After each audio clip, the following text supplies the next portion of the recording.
Question suivante. Lors d'un concert de cosplay, d'un concert de Coldplay, bordel. Un couple illégitime a été filmé en train de s'embrasser. Ça a fait le tour des réseaux, ça a mené à un buzz énorme. Mais ça a eu aussi un impact sur autre chose. Les actions du milliardaire, non, les élections non plus. Il a porté plainte contre Coldplay, je pense pas. Il porte plainte, il peut très bien porter plainte, mais c'est pas ça. On fait un spot de pub pour un site de rencontre. Ah, ils auraient pu, mais non, c'est pas ça. Musique qu'il jouait à ce moment-là a été reprise par les sites de cul, non, mais c'est en rapport avec les sites de cul. Faire l'amour pendant les concerts, non. Créer une trend de se filmer à baiser dans les foules, non plus. Un site porno a voulu sponsor la tournée, non. La fille c'était une actrice porno, non plus.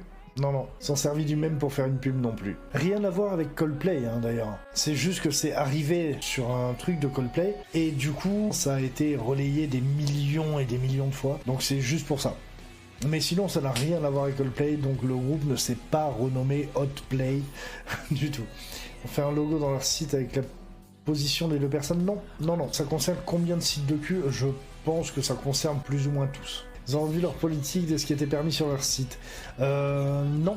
Il y a des gens qui ont repris la musique de Coldplay dans les vidéos. Non, rien à voir avec Coldplay ou leur musique, absolument aucun rapport. Mariage de l'un des deux a été annulé. Non, même pas. Non, ça a eu un impact sur le monde. L'un des deux a eu un contrat pour devenir acteur X. Non. Genre des résultats de recherche de vidéos Cheating Husband, exactement. Ça a augmenté, et ça a pas juste augmenté, ça a augmenté de plus de 30%. Les recherches sur les sites porno ont augmenté de 31% sur les tromperies Cheating Husband, et Caught Cheating, etc. Chercher ce qu'ils avaient en commun, c'est ça, c'est exactement ça.